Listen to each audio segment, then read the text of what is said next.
në studio, ta kemi zonjën Shukrije Bajrami, e cila është aktiviste, eksperte për siguri dhe mbrojtje në punë, dhe gjithashtu është një alpiniste shkëlqyer. Mirë se keni ardhur. Përshëndetje. Faleminderit për ftesën. Është kënaqësi që të kemi këtu dhe të flasim për aktivitetin e juaj. Sot ndoshta më shumë ju kemi ftu për këtë çështjen e qenurit e dashur me natyrën, sepse mundohemi që përmes këtyre intervistave pse jo të stimulojmë dhe të motivojmë edhe të tjerët në mënyrë që të shfrytëzojnë këto benefite që t'i jep natyra. Si ka nisur për juve? E para faleminderit shumë që për hapësirën që jepni komunitetit bjeshkatar, sepse komunitetit që i përkas dhe unë, mendoj që komuniteti bjeshkatar i ka bërë reklam të madhe Kosovës në fushën e alpinizmit. Dhe mendoj që duhet ketë emisione ma shumë këtë drejtim. Arsyeja, unë jam një tip sportive, gjithkohën s'kam qenë, po që të mire me bjeshkatarin, alpinizmin, ka ndiku shumë Covidi, i cili në atë kohë ka marrë shumë jetë njerëzish, mesin e ty kam qenë dhe unë në gjendje kritike dhe pikrisht ecja ka ndiku në rime konventime. Pra ka nisur prej pandemisë? Prej pandemisë, aktiviteti i nxeshur, ma herët kërmin ma shumë kështu, po jo bjeshkët e Kosovës, të rajonit edhe të botës. Pas Covidit, për një periudhë ka që të shkurt ka marrit shumë maja. Vizhdojmë disa nga fotografit, falenderojmë regjin, sot e kemi e lidhur në regji, falenderojmë që është shumë shpejt, si gjithmonë. Edhe po i shohim disa nga fotografi, disa nga shtigjet që ju Mund t'i komentojmë fotografit? Po, do t'i komentojmë. Nuk e din që se Elira mundemi me i pa ne edhe në... Që mos kthejesh kështu. Do i shohim kështu. Kemi, kështu që besoj është më letë për ty, edhe se jo dhe na bësh një përshkrim të rrugtimit të juaj përmes këtyre fotografive. Ku jemi? Disa që i pa, mund t'i komentosh ato që i pa. Njëra nga fotot është në majën më të lartë të Ballkanit. Pastaj një foto tjetër është Musalaja, është maja më e lartë në Ballkan, që ndodhet në Bullgari. Pastaj këtu jemi flamurin e Kosovës. Po. Këtu është maja më e lartë në Ballkan, Musalaja. Ku ndodhet? Në Bullgari. Në Bullgari, okej. Pastaj është Olimpi që me pak metra dallam prej majës më të lartë të Ballkanit. Olimpi është në Greqi. Është mali i Zotrave. Këtu jemi në Prizren. Pra edhe Prizreni t'jap këto kënaqësi, via ferata. është një sport kogja i vështirë që t'jep shumë adrenalin, edhe këto është Musalaja. Që pjesa këtu, të ta përmendim, është rrugës për malet, edhe kjo foto, është në Himalaje, ne kemi arritur të arrijmë gjysmën e majës më të lartë botës, që është Everesti, po përmes aeroplanit i kemi prekë edhe ato male. Zonja Bajrami, gjitha këto, disa nga fotografit, po edhe këto shtigjet që keni ecur, gjitha këto pas pandemisë, apo? Ka qenë diçka që e keni zbulu kështu si pasion, keni fillu, se medianat pyetje para se të hynim në emision se si të fillohet, edhe gjithë kështu e kanë duket këtë rrugtim. Me shumë pretesë fillojnë, pastaj është shumë probleme i largu, për që ato s'pëllojnë medianën, se po frikojmë që s'po kthehet në emision. Është e vërtet. E kam fillu, thash, për shëndetin tim, rime këmbjen e shëndetit, dhe pastaj u kryua në varësi që... Varësi e mirë, apo? Varësi e mirë që ja kisha preferu gjithë se cilit qytetar. Në rrethana që jetojmë me stres, me ngarkesa, me natyra është... Për atë dashta me të pytë, qka është e mirë kështu? Gjithmonë, gjithë doktorët, po edhe gjithë ekspertët shëndetësorë, thonë që është mirë me ecë, është mirë, pse jo dhe me vrapu, kush mundet. Po besoj që ju jeni mosh e re, mosh e mesme, po e quajmë kështu, edhe besoj që edhe për shëndet, po qka është e mirë, ose qka... Mirës është shëndeti mendor. Po, cilja benefiti, ato do shtë të mirë. Po, pra, ne po jetojmë në një jetë të ngarkuar, me stres, me vështirësi që përna i sjell jeta çdo ditë, po ta kalosh një ditë në natyrë, mendoj që të shton jetë për një vit. Vetëm një ditë në natyrë, mendoj që e ke një vit jetë e shtesë. Sepse aty haron gjithçka, aty merresh me veten, mediton, lodhesh, djersitesh, ushqehesh edhe nuk vjen mend për asgjë.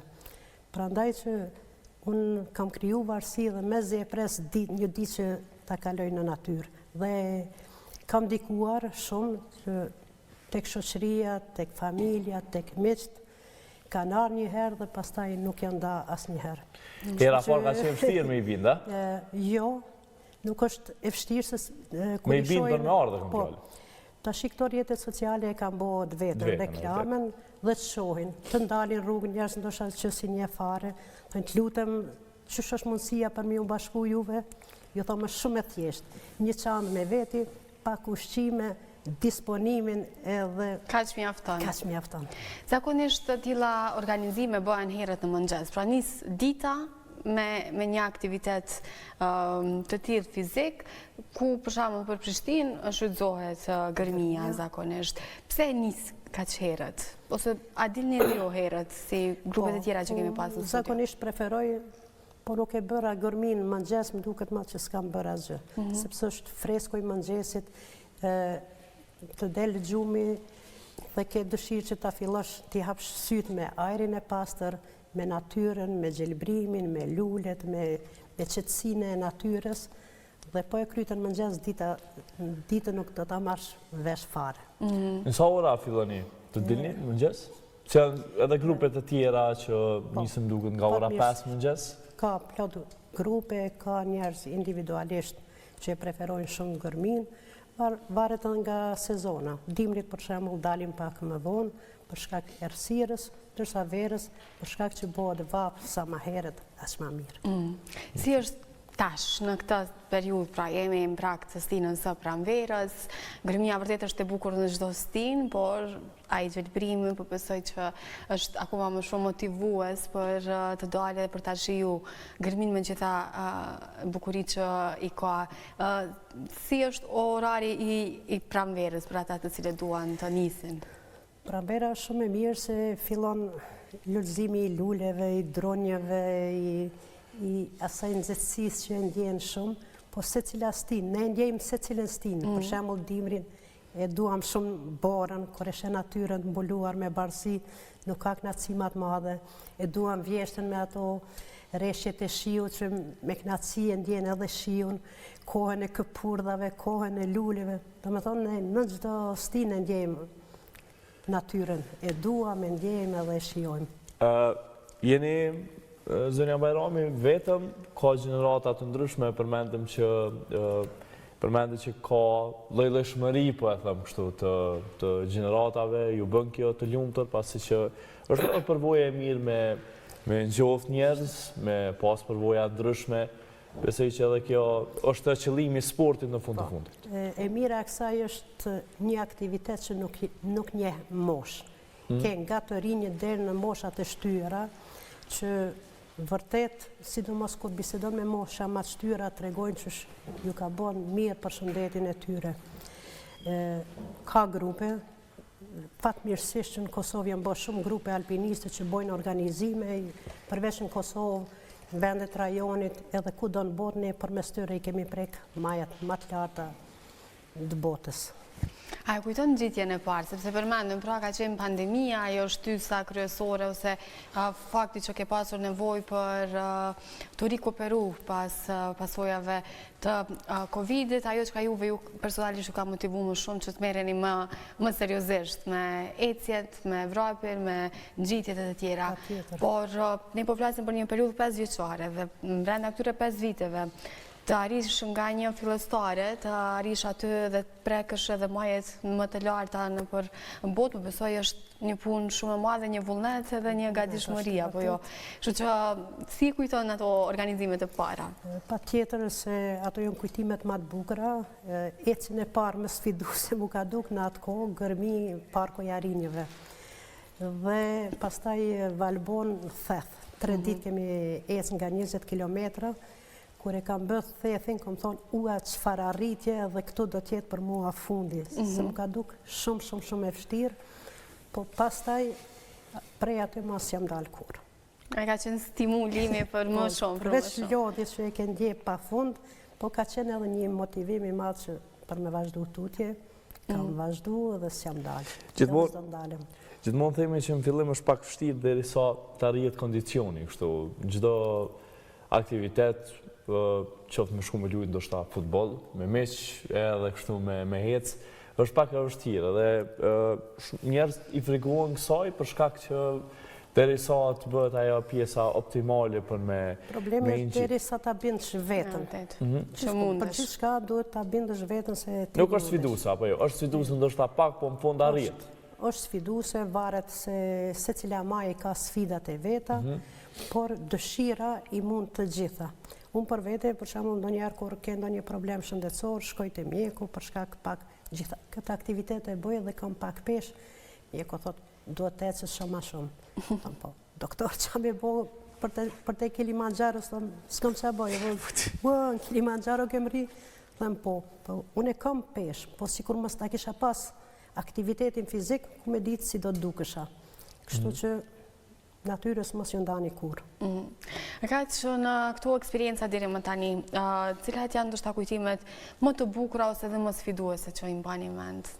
Cila maje, cili lokacion? Diçka që ndodhë, sepse besoj që ndodhë diçka në këto mënyrën e vetë ka ekspedita. sfidën, po për shembull për mua sfiduese ka qenë shumë Kilimanjaro, maja më e lartë në Afrikë. Sfiduese ka qenë dhe Olimpi, sepse kemi bërë një ngjitje brenda ditës, që jemi nis me terë dhe kemi përfundu me terë, ka qenë një ditë pak me ritëm më të shpejt, që unë s'ka mund ta përballoj, e kam bri, po mu ka dok shumë e vështirë. Ndërsa më të bukrat, Himalajat mbetet një dhe e pakrahasueshme. Pse, çka e bën të veçantë? Ajo është Nazi, ndoshta edhe për faktin se është maja më e lartë në botë, Everesti, pastaj janë pikat më të larta të botës, janë disa maja mbi 8000 metra, po edhe kultura e njerëzve, natyra ka qenë shumë e bukur, gjithçka ka pas të bukur. Kemi kalu, kjo për mua mbetet një nga kujtimet më të mira, por janë edhe 2 raste të tjera, për shembull, kur kam qenë një herë me familjen, fëmijët i kam jashtë dhe unë kam qenë motivi që të bëj bashkë të mirën në aktivitetin natyror. Kemi bërë me majën e Hajles vitin e kalum bashkë me shoqërinë pleshkatare Maja, për të cilën e ka formuar motra ime me burrin e saj, e fatkeqësisht motra ime ka ndruar jetë dhe ai do të mbetet kujtimi më i mirë i familjes. Dhe një majë tjetër që e mbaj shumë kujtim është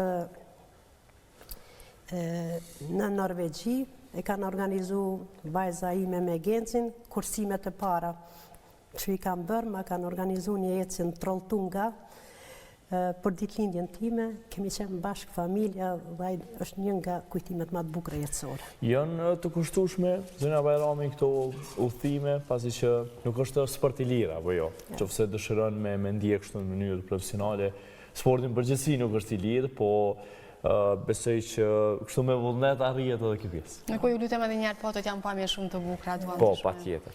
Është e vërtetë që është për Kosovë dhe rajon nuk është i kushtueshëm. Është ndër aktivitetet më të lira që mund ta bësh. Për shembull, ne klubet alpiniste i bojnë organizime në Kosovë, Shqipërinë, Maqedoninë, në Malzi, me fare pak para e bën një ditë e kalon në natyrë. Fare pak që ndoshta këtu nuk mund ta pish një kafe me familje, ti e bën një udhëtim në majat më të larta të rajonit. Po për dalë pastaj për te në Evropë në botë, janë të kushtueshme. Me pas sponsorë do t'ishte mirë, po fati për mu sponsorë familja, fëmijët kujdesen për veshjen. Pajisje që nevojitë? Pajisjet, po ju bëhet shumë qefit që unë po vazhdoj me aktivitetin dhe thotë për gjëra tjera, ti mos e lodh mendjen, po veç mendoj majat cilat i ke në radhë. Nga që shohim që në këto paraqitje, në këto pushtime e këtyre majeve gjithmonë, nuk mungon e mban me vete edhe flamurin e Kosovës për të sjellë, besoj edhe pamje edhe për të, siç e thatë edhe ju, për të promovuar me mundësitë e juaja sigurisht edhe vendin tonë, edhe për treguar se një si popull kur ja vëm vetës një qëllim edhe e arrim. Kështu që besoj në përgatitje gjithmonë është flamuri me vete apo jo. Sa herë dal jashtë Kosovës, e ndjej obligim dhe përgjegjësi që ta marr flamurin e Kosovës, me të cilin flamur ne kem shtetësinë tonë dhe është bërë shumë sakrificë për me ardhur deri te pavarësia e Kosovës, dhe kështu kudo që shkojmë ne tregojmë që cilit shteti i përkasim dhe me krenari e bartim flamurin. Ka shumë raste, për shembull, gjatë udhëtimeve jashtë nuk e njohim flamurin, kur pyesin i Francës a i kujt është, kur ja shohin ngjyrat. Lejt Kosovës për Francës që s'e njohin, kjo interesant. Ndoshta për shkak të kalçës. Është Kosova, është Jugosllavi, nuk e din që është shtet i pavarur, dikush e njeh, dikush se njeh, dikush mendon që ende është pjesë e Jugoslavisë, po i kemi bërë reklam vërtet shumë Kosovës, dhe një rast do ta potencoj këtu, dhe vajza studion në Bruxelles, është duke bërë doktoratën dhe ka shoqëri nga krejt shtetet e botës. Aty, kur flas për Kosovën, mendoj që është një vend i varfër, mendoj që është një vend shumë fetar, mendoj që është pasiguri, mendojnë që ka dalë prej luftës, një pjesë që është në Jugoslavi, dhe kur i flasim që Kosova është kështu, i ka ftu, i ka bo një organizim, hiking, kanë ardhur 17 vetë prej shteteve të botës, kanë qenë thellë, kanë qenë në Bregdetin shqiptar, e kanë vizitu Kosovën, dhe e kanë pa që vërtet Kosova është një vend i sigurt, një vend që po zhvillohet, edhe do me thonë se cili... Patjetër, ka nevojë shumë për të tilla iniciativa që nduke mund të duken vogla, por në fakt ndikimi është shumë i madh. Komuniteti bjeshkatari ka bërë reklamën më të mirë që është e mundur me mund, me djesht, me aktivitet fizik.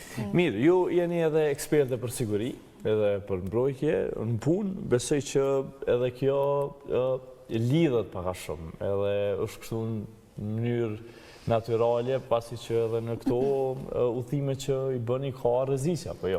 Sigurisht. Flasim pak edhe për profesionin e ju i kështu krahas pasionit. Jeni eksperte për siguri në punë? Po, kam bërë master në menaxhimin e emergjencave natyrore. Është një drejtim që tek ne shihet më shumë si drejtimi i burrave, por unë e kam marrë për këtë arsye se ne gratë mund të bëjmë punë, jo vetëm punë që na takojnë neve, po edhe punë më të rëndësishme. Kam pas juridikun, e kam ndërprer dhe e kam kaluar këtë fushë.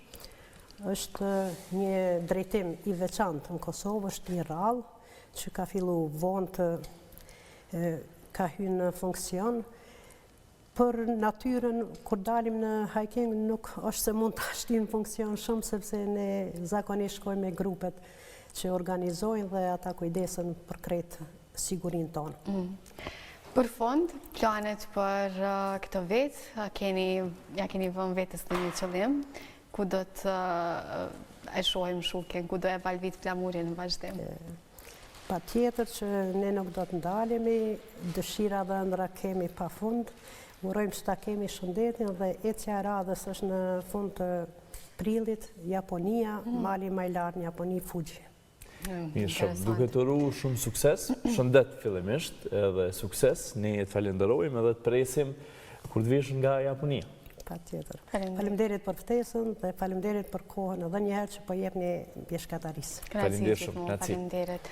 Të nderuar shikues, do bëjmë një shkëputje të shkurtër për të rikthyer më pastaj, do ndryshojmë komplet temën dhe atmosferë me mysafirët e dytë.